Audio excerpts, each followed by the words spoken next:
Mais en fait, Oda, c'est un génie. Ça fait plusieurs chapitres qu'on se demande si Sabo, il est vivant. Il passe un appel, on le voit vivant. Et ensuite, Oda, il va te l'atomiser. C'est juste incroyable.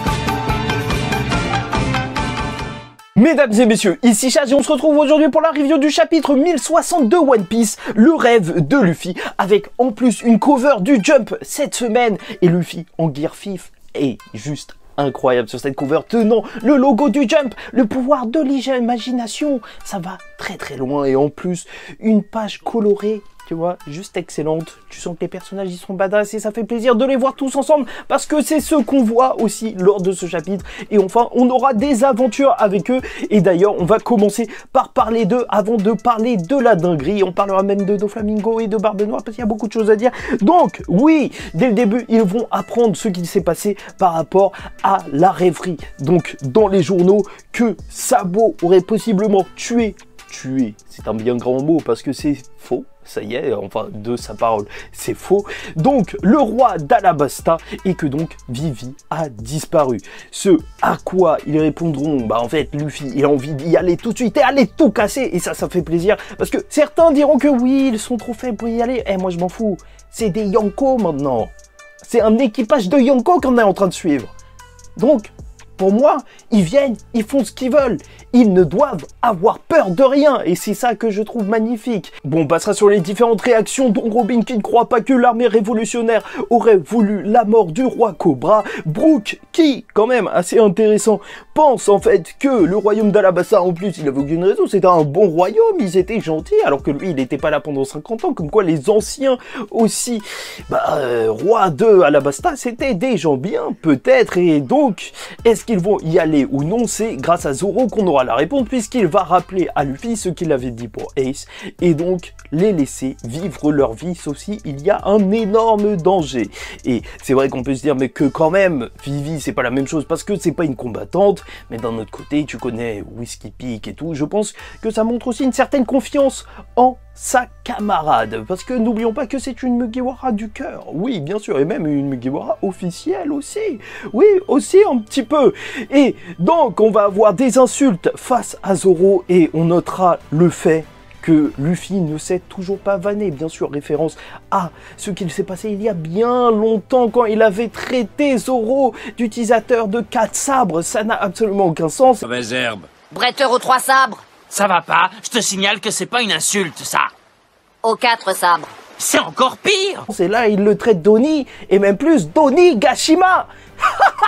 Non, en fait, c'est nul, c'est nul. C'est nul.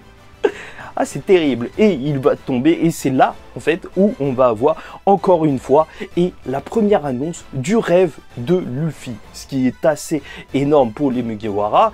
Plusieurs réactions différentes entre le choc, le rire, et Usopp qui va dire que c'est juste impossible. D'ailleurs, j'ai bien aimé le fait qu'on voit aussi le Sunny qui réagit à ça. Enfin, il est dans une case à côté des autres réactions des Mugi. Et bien sûr, ça reste très mystérieux. Et même, bah voilà, si Usopp il dit que c'est impossible à faire, bah ça va se faire. Voilà, c'est simple. Mais en plus, Luffy dit que pour ça, peut-être qu'il aura plus de chance s'il devient roi des pirates. Et donc, roi des pirates semblerait être juste une étape, ce qui est assez intéressant, parce que ça veut dire que c'est un truc plutôt gros qu'il veut faire. Mais même si certains pensent à la paix dans le monde ou je sais pas quoi, ce n'est pas le délire de Luffy. Malheureusement, tu n'es pas en train de suivre l'histoire de Dragon. Non, pas du tout. Là, c'est autre chose. Bien sûr, beaucoup de personnes depuis longtemps parlent d'un banquet géant. Il fait penser un petit peu trop à Big Mom dans un sens. Mais non, moi, franchement, entre nous, tu vois, surtout le fait qu'on nous rappelle que Shanks a eu des larmes et tout, parce que possiblement, c'est aussi quelque chose que Roger avait eu comme rêve. Et donc, je sais pas, moi, je m'attends à un truc marrant. Je suis désolé, hein, mais je m'attends à un truc fou, mais un truc marrant avant tout. Oui, bien sûr, on est dans One Piece, hein. Nika, c'est la dernière forme de Luffy, enfin, la dernière qui est arrivée, et c'était marrant, hein. Que vous l'aimez ou non, il va faire une dinguerie, il va manger Chopper ou Jinbei, je sais pas. En vrai, il pourrait faire n'importe quoi. Hein. Ce serait vraiment une dinguerie. Mais pour ça, dans tous les cas, devenir Seigneur des Pirates, il faudra aller chercher le dernier poneglyphe. Et d'après Robin, c'est un poneglyphe qui est très difficile à trouver puisqu'il n'y a pas trop d'informations dessus. Et c'est assez intéressant parce que c'est à ce moment-là où normalement tu as la transition sur Marijoa. Donc, est-ce que c'est la marine ou le gouvernement mondial, plus généralement, qui l'aurait ? Peut-être bien. Et de toute façon, quand ils trouveront le dernier poneglyphe, Caribou va le voler, c'est sûr, pour donner l'information à Barbe Noire ou à la Cross Guild pour voir Baggy-sama devenir Seigneur des Pirates. Reste à voir. Donc on va les retrouver même plus tard, donc en pleine navigation. Et qu'est-ce que ça m'avait manqué? Déjà voir les moments avec les Mugi qui interagissent entre eux, c'était quelque chose qui m'avait manqué, mais en plus même ça, un petit peu d'aventure, tu vois, avec... On nous le rappelle, merci, oui, ça y est, le nouveau monde et ses conditions météorologiques assez compliquées, même conditions de navigation. Parce que là, franchement, on aurait pu se croire sur Grand Line, tout était beaucoup trop tranquille. Non, là, t'as une tempête de neige et tout, et carrément des courants marins chauds qui vont, un courant marin chaud qui va s'élever. Et même si Chopper et Luffy vont s'envoler, ça se trouve qu'on va pas les revoir avant longtemps, même s'ils vont sûrement revenir directement sur le bateau, on sait jamais, hein, s'ils sont tous les deux tout seuls, peut-être qu'ils pourront enfin découvrir que Luffy est un Zoan et même Chopper entraîner Luffy, dinguerie. Alors, en fait, à l'intérieur de cette eau, ils trouveront que Zoro va découper Bonnie. Bonnie, que fait-elle là? 320 millions de berries, donc... pirate de la pire génération, reine du royaume de Sorbet, je vous rappelle, qui était le royaume dont Kuma était le roi auparavant, et un royaume qui était probablement enneigé, vu que Bonnie même portait un manteau, donc ça se trouve que là, en fait, on se dirige par là, oui, peut-être bien, peut-être que c'est ça la prochaine aventure. Est-ce que ce sera elle, le prochain Mugiwara? Peut-être bien, dans tous les cas, elle pourra raconter ce qui s'est réellement passé à la rêverie, et vu qu'elle est chassée normalement par la marine et compagnie, alors ça va être un gros morceau là. Parce qu'en plus son pouvoir est très intéressant. Il pourrait changer la donne de plein de choses et même on pourrait trouver un arc avec les Mugi étant enfants. Ouais, tous ensemble comme ça, une bande de gamins pour le prochain arc.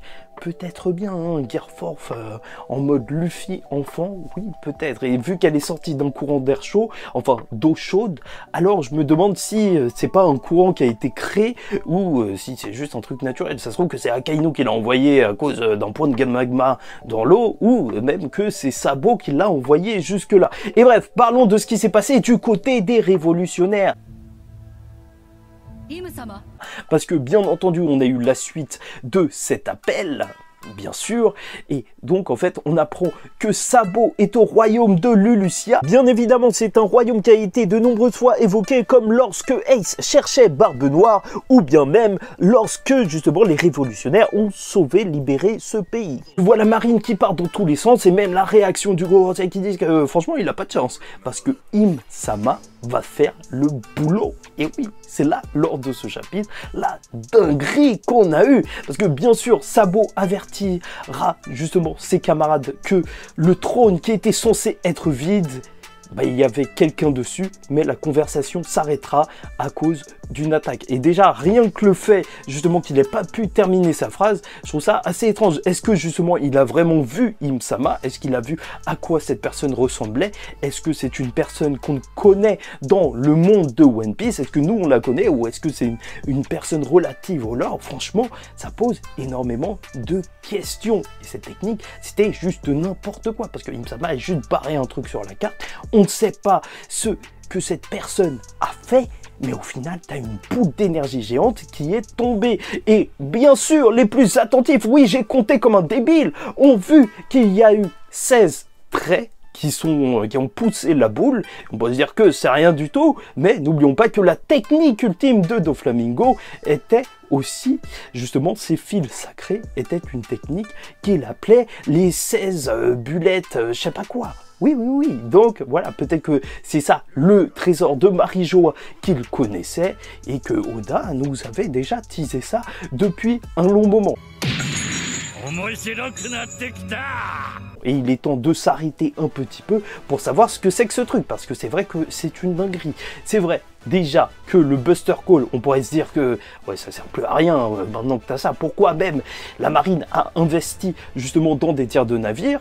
Alors, soit IM ne veut pas se faire connaître, ne pas utiliser ça trop souvent, ok, ça c'est une possibilité, soit aussi, en fait, tout simplement, alors c'est pas une technique que IM Sama peut utiliser tout le temps, si c'est bien une technique, parce qu'on peut se demander si c'est pas une technique liée à un fruit du démon qu'aurait IM Sama, peut-être le plus puissant des fruits des démons, parce que je te rappelle que Eneru avait réussi à faire quelque chose de comparable, bon aussi grâce à l'aide de son vaisseau, l'Arche Maxime, bien entendu, donc il avait réussi à faire une attaque d'une ampleur assez similaire, même si là ça a l'air un petit peu beaucoup plus gros en fait, donc on peut penser que c'est ça, et le truc le plus populaire et tout, et auquel on pense directement, c'est bien sûr le pouvoir d'Uranus. Je te le rappelle, si Poséidon est normalement l'arme des mers, et que Pluton est un vaisseau, là, on aurait peut-être l'arme qui dirige le ciel.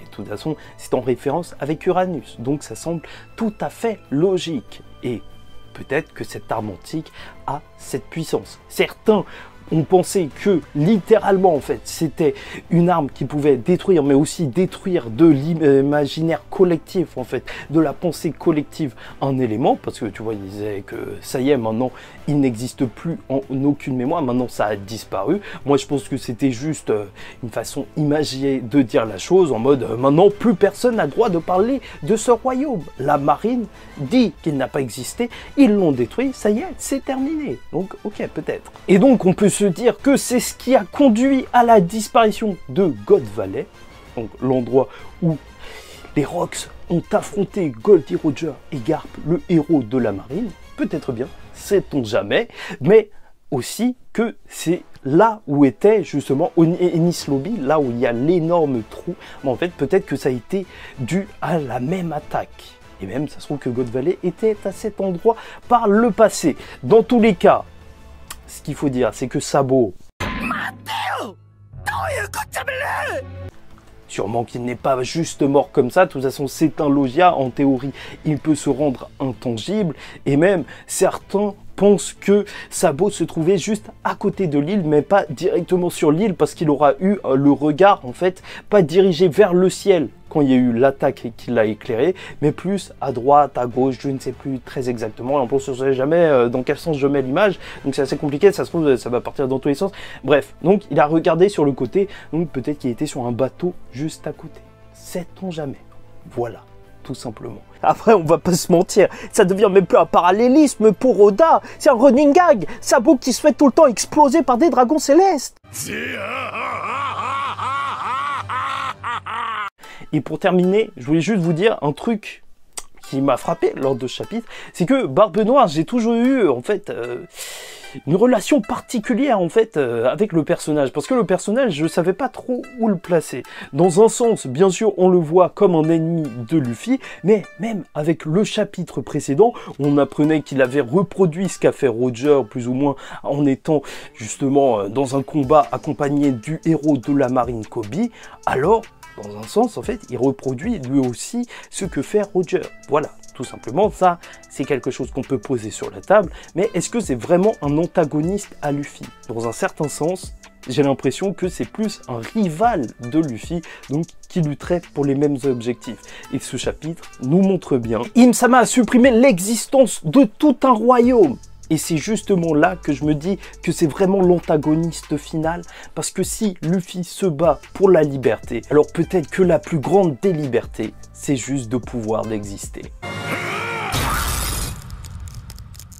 Bon bref, j'espère que vous avez apprécié cette review, en tout cas pour moi c'était un plaisir de vous la faire, n'hésitez pas à liker ou disliker la vidéo si ça ne vous a pas plu, commentez, donnez-moi votre avis en commentaire, désolé, la semaine dernière j'étais surbooké pour répondre à tout, mais ça y est là je suis plus posé, donc n'hésitez pas aussi à vous abonner, parce que chaque semaine on parle de One Piece et la semaine prochaine on aura encore un banger de cette saga finale, Oda est à fond. Bon bref, en attendant la suite, je vous dis ciao tout le monde, faites très attention à vous et surtout paix sur vous.